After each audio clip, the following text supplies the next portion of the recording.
Hi friends! A drop-down list allows the user to select from a list of items under a category. Let's go ahead and see how you can create a drop-down list in an Excel 2007 worksheet. Open an Excel 2007 worksheet. Select the cell or cells where you want your drop-down list to appear in. Select the Data tab from the top of your Excel spreadsheet, and from the menu, select the Data Validation option. The Data Validation menu will appear.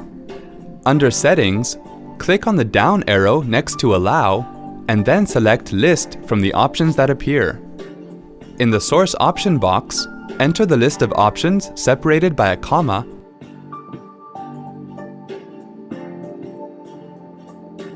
and then click OK.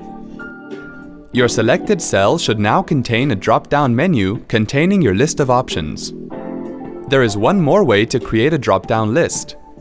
Enter your items of drop-down list in different cells, and then select the cell where you want your drop-down list to appear. Click on Data Validation, select List from the options that appear next to Allow, and then click on the symbol at the right of the source box. Select the range of cells with the mouse. Click on the symbol again to expand the window, and then click OK.